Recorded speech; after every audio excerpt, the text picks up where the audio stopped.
In this video, I'm gonna be giving you guys 5 questions and answers that you should be asking your recruiter that first time you meet him for that appointment. I also put a bunch of questions in the description box below that you can ask your recruiter for that first time you meet him.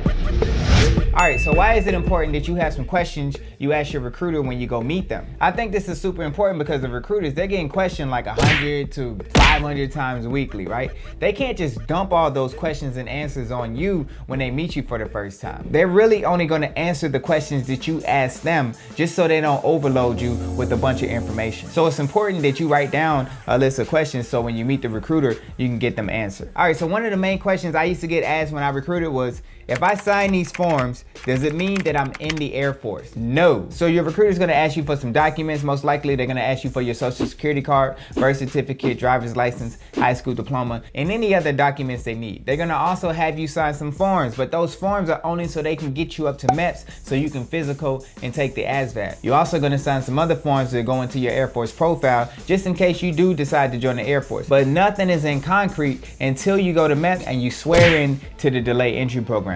Once you swear into the delay entry program, you're saying that you're gonna join the Air Force. So at that point, that's when you're committed. And for the Air National Guard and for the Air Force Reserve, you're not swearing into a delay entry program. You're actually swearing into the Air National Guard or into the Air Force Reserve when you get back to see your recruiter. Another question I used to get asked all the time was, what was my best and what was my worst experience since I've been in the Air Force? No BS. No BS. Seriously. I'm gonna be honest with y'all. My best experience, it probably happened back in like 2010, I think, when I went on this TDY. TDYs are considered temporary duty assignments. So basically, when I was working as an electrician on the AC-130Us, when I was stationed in Herbertville, Florida, we went on this TDY. We were taking an AC-130U from Florida all the way to the desert, and we were bringing another one from the desert back to Florida. The reason why I'm saying this is one of my best experiences is because we stopped like so many different places. We stopped in Canada, we stopped in Spain, we stopped in Greece, we stopped in Germany, we stopped in England, we stopped in Italy, we stopped shoot,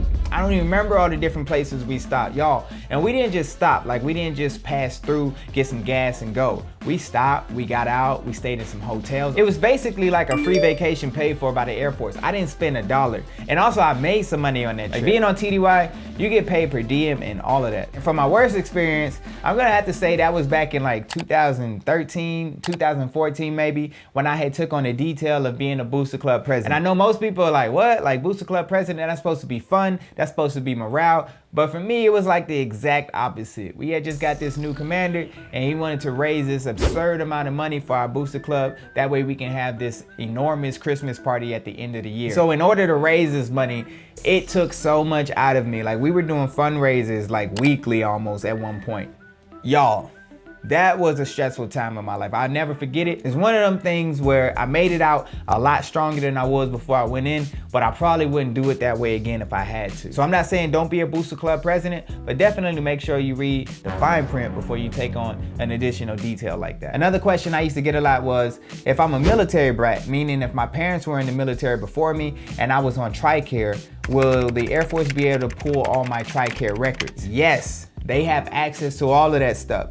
So if you're not being honest with your recruiter, if you're lying, when you get into the Air Force and you get hurt or something happens to you, when you go, they can pull all your medical records. And if they start noticing things on there that you didn't tell your recruiter, they can actually put you out for fraudulent enlistment. It's actually happened to one of the people I put in the Air Force before. Didn't tell me something. They found out while he was in basic training, kicked him out. I actually saw him in Jimmy John's maybe like 3 months later. He had like a bald head. And I'm looking at him, I'm like, man, I swear I know this dude. And it hit me who he was. So I asked him what happened. He told me the story. They basically put him out. So be honest with your recruiter. Another question I used to get a lot was, will I be able to leave base and do all the things that I want to do? Yes. Actually, with all the pandemic recently, when people were in tech school, they weren't allowing them off base. They had to stay on base. But now things have loosened up. People are getting back off base in tech school. But for everybody else at their duty station, you guys can leave. You can have a car, get in your car after work, take off and enjoy the community. For me, I was first stationed in Fort Walton Beach, Florida, down in Herbertville. And every time I used to get off work, I used to go hit the beach. We used to hit the clubs, we would hit the bars.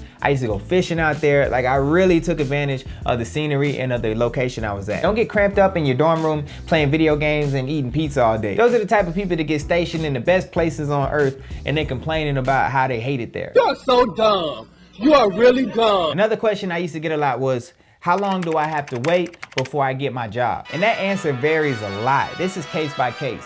So it all depends on your qualifications, meaning how well you did on the ASVAB, how well you did on the physical. And it also depends on what jobs you list and what's available. So if you list a bunch of medical jobs, if your whole list is full of medical jobs, which I don't think your recruiter will let you do in the first place, but if somehow you got to make a list full of medical jobs and administration jobs, you're gonna be waiting a long time. And you can only wait in the delayed entry program for up to 12 months. So you definitely wanna make sure your list is bookable and it's not just filled with a bunch of rare jobs that recruiters never see. My advice to that will be to just ask your recruiter, hey, what jobs do you see most commonly? And they probably give you a list of jobs that they see leave all the time, and you can create your job list off of that. I also made a video about how you can quick ship. So if you wanna leave even quicker than how I just told you, you can watch that video. It's on the screen right now for you. Like I always say, I hope this video brought value to you. Stay beautiful, stay classy, and until next time, check me out.